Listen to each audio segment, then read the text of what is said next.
So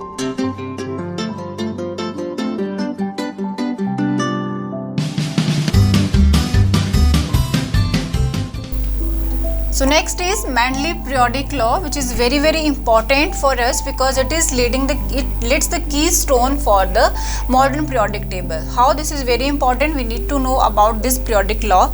So this is the periodic law which is based on the properties of element are the periodic function of their atomic masses. Mendeleev ने किस basis पे periodic law बनाया, periodic elements को periods में arrange करा, table में arrange करा on the basis of atomic mass only, and he assume उसका modern periodic law क्या था, sorry Mendeleev periodic law क्या था, elements की जो property है are the periodic function of their atomic mass.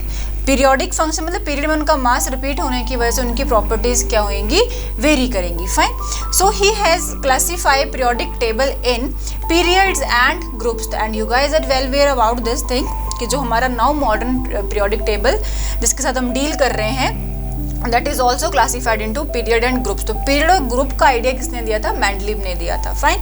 So period is what horizontal rows and group is what vertical columns. Fine. तो you can see here in the image Mendeleev periodic law table का जो image है वो ये दे रखा है आपको. ऊपर ग्रुप है, 1 to 8 group are there and downward periods are there. Now in modern periodic table if you compare with this same criteria follow हुआ है. उस टाइम पे कम एलिमेंट जो थे वो इन्वेंटेड थे, तो as per that this is very fine. And he placed it the particular elements very carefully on the basis of oxide and hydride of particular metals in groups and periods. So let's see what are the basis of the classification here. So for classifying he focused on the oxides and hydride formed by these elements. He arranged them according to their atomic masses.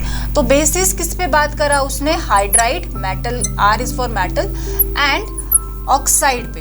Fine. जैसे कि उसने किस चीज़ पे focus करा, metal के hydrides पे, और metal के हाइड्राइड्स पे हाइड्रोजन के साथ जब वो रिएक्ट कर रहा है, और ऑक्साइड जब ऑक्सीजन के साथ रिएक्ट कर रहा है, दिस इज विद हाइड्रोजन. इस चीज़ पे उसने फोकस करा इसको. Fine.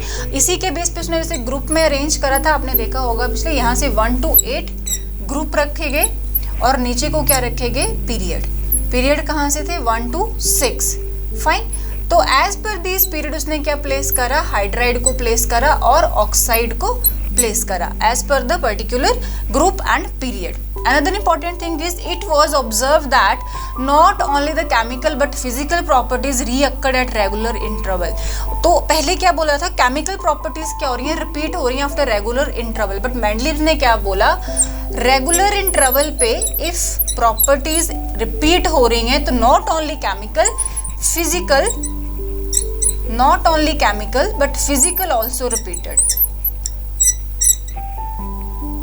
Along with chemical, physical properties are also going to repeat. So this is very important basics of this classification. So next is the achievements of Mendeleev's periodic table. So first of all elements with similar properties grouped together. क्या achievements थी, क्या क्या positivity थी उसकी. So element with similar properties grouped together. That is very fine. Same properties को ही हमने classify करना होता है as per their similarities. तो उनको एक साथ रखा गया एंड डिफरेंट को क्या करा गया, निकाला गया. Another is some gaps were left for the undiscovered element. Very important. कोई भी नया लॉ आता है तो उसके पिछले वाला जो लॉ होता है उसके फेलियर पे काम किया जाता है पहले. तो you need to remember that as we have done कि जब ऑक्टेव की बात हुई तो ऑक्टेव ने गैप्स नहीं छोड़े न्यू इन्वेंटेड एलिमेंट्स के लिए. उसने ये सोचा ही नहीं कि फ्यूचर में भी कोई फर्दर एलिमेंट्स डिस्कवर्ड हो सकते हैं. तो मेंडलीव ने उस चीज़ को ओवरकम करा. He has left the gap for undiscovered elements, जो एलिमेंट्स डिस्कवर्ड हो सकते थे. Fine. Another is noble gases could be placed without disturbing the existing order. तो नोबल मेटल्स के लिए उसने अलग से एक ग्रुप बना दिया. विदाउट डिस्टर्बिंग अदर मेटल्स उनको क्या करा जाए, वहाँ पे प्लेस कर दिया जाए. Because we know that noble gases की प्रॉपर्टीज क्या होने वाली हैं, फुली फिल्ड शेल है, स्टेबल रहेंगी, इनर्ट रहेंगी. तो इनर्ट गैसेस का एक अलग से ग्रुप उसने क्या करा फॉर्मेशन के लिए. देखिए उसको पता था कि किसी और पर्टिकुलर ग्रुप को डिस्टर्ब करे बिना we can place that particular noble gas there only. Fine. Another important thing you can see here, the particular जो places he has left for the undiscovered element, उसके बाद जो हमारे पास उन्हें अक्का एल्यूमिनियम करके places छोड़ दिए तो वहाँ पे अपने पास उसके सिमिलर वाले एलिमेंट अभी इन्वेंट होके रखे गए हैं. ठीक है. So this is very important कि उसका जो काम किया गया that will be coming in the category of achievement, but no doubt if he has worked a lot but again some kind of drawback will be was there. तो जो drawbacks थी उन्हीं की वजह से फिर आगे nowadays we are going with the modern periodic table. तो इसकी मतलब बेसिकली मोर प्रोबेबल अदर से क्या था, ये बहुत बेटर था, but along with that betterment it also have some lackings. तो let's see that lacking limitations of this particular periodic table, periodic law. No fixed position for hydrogen, that is not till date is fixed. Hydrogen क्या है, hydrogen का क्या atomic number है बेटा, hydrogen का atomic number is 1। तो it can B, अगर यहाँ पे बात करें, it can exist in both of the electropositive and electronegative oxidation state.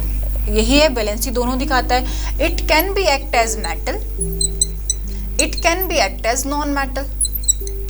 तो इसका जो स्टेट है वो फिक्स नहीं है। तो नॉन मेटल कहाँ है जिनके साथ ये मैच करता है, वो हमारे पास है ग्रुप 17, हालोजन जो अपने हैं उनके साथ ये मैच करता है। But there nowadays we have seen in the modern periodic table, इसको प्लेस करा गया है बेटा अल्कली मेटल के साथ। अल्कली मेटल जो है अपनी, वैसे तो ये नॉन मेटल है, hydrogen is what, non metal, तो इसको यहाँ पे होना चाहिए ना इनके साथ, बट इसको यहाँ प्लेस ना करके कहाँ प्लेस करा गया है, एल्कली के साथ। क्यों? क्योंकि it is always showing most probably electropositive character, otherwise covalency.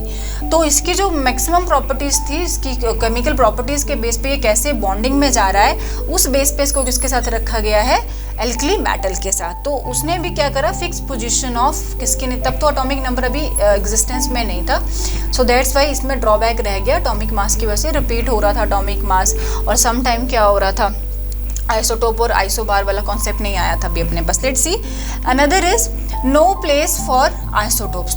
Obviously isotope कैसे पता चलते हैं हमें, आइसोटोप है same atomic number and difference in the mass number. Atomic number same होगा बट मास नंबर क्या होगा, डिफरेंट। बट तब बेटा अभी तक एटॉमिक नंबर इन्वेंट ही नहीं हुआ, हमें पता ही नहीं था कि न्यूट्रॉन नाम की भी कोई चीज़ है।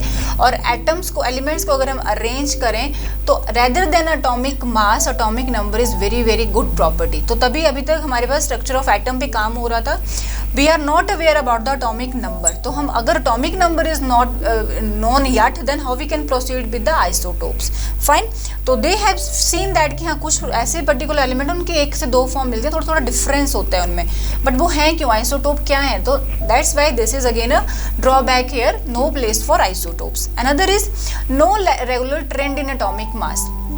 Regular trend in atomic mass नहीं हो सकता बिकॉज एटॉमिक मास सेम होता है। फॉर एग्जाम्पल आपने देखा होगा कैल्शियम एंड आर्गन, दोनों का मास कितना है, 40 है। तो 2 एलिमेंट सेम मास दिखा सकते हैं, तो रेगुलर ट्रेंड कैसे आएगा, बिकॉज जब 2 चीज़ें सेम है तो we are not going to mass के वेट पे हम वेट के बेस पे हम नहीं डिस्टिंग्विश कर सकते। तो रेगुलर ट्रेंड, रेगुलरिटी नहीं आ सकती on the basis of atomic mass. Fine. For example cobalt का जो मास था अपने पास that is equal to 27, atomic number 27 है अभी, should come first and nickel 28 should come later even if their atomic masses are in wrong order. तो यहाँ से पता चला कि मास जो है सेम ऑर्डर में नहीं है। कोबाल्ट का एटॉमिक नंबर 27 है, निकल का 28 है, बट उसको पहले प्लेस कर दिया गया था।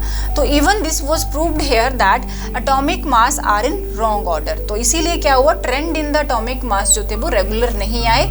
तो ये थी अपने पास limitation of Mendeleev law, but it has a lot of achievement which are playing very very important role in the modern periodic table.